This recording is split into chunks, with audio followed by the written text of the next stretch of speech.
Bismillahirrahmanirrahim. Malumunuz memleketimiz son günlerde büyük bir felaketle sarsıldı. Çok sayıda insanlarımız hayatını kaybetti. Şehirlerimiz yıkıldı. Binlerce insanımız yaralandı ve on binlerce, yüz binlerce insanlarımız bu yüzden mağdur oldu. Tabii biz böyle bir durumda İttihat olarak bizim şöyle düşünüyoruz, inancımıza göre bu kainatın sahibi Allah'tır. Onu yoktan var eden Allah'tır. Hepimiz yoktan var eden Allah'tır.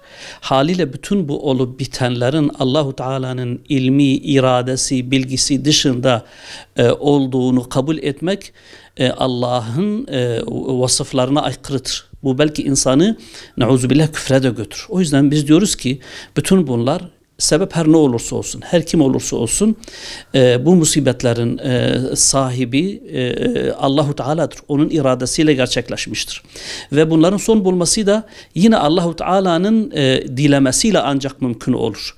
O yüzden bizler Müslümanlar olarak 26 Şubat Pazar günü öğle namazıyla beraber Allah'ın izniyle halkımızla beraber açık alanda bu musibetlerin son bulması için ve aynı şekilde bunun müsebbibi olan günahlarımızın da affi için Rabbimize dua, tevbe, istiğfarda bulunacağız.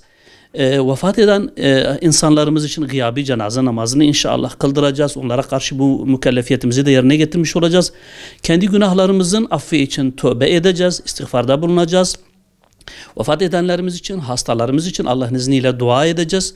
Bu felaketlerin durması için ve bir daha bu tür felaketlerle karşılaşmamak için de hep beraber Rabbimize niyazda bulunacağız. Bu vesileyle böyle bir program, manevi bütünüyle manevi bir ve ibadi olan bir programı gerçekleştireceğiz. Şimdiden bütün Batman halkımızı, Müslüman halkımızı kadınıyla erkeğiyle, genciyle yaşlısıyla seccadesini alarak ilan edeceğimiz etkinlik alanımıza iştirak etmesini, hep beraber orada Rabbimize yalvararak bu musibetlerin son bulması için iştirak etmelerini bekliyoruz, davet ediyoruz.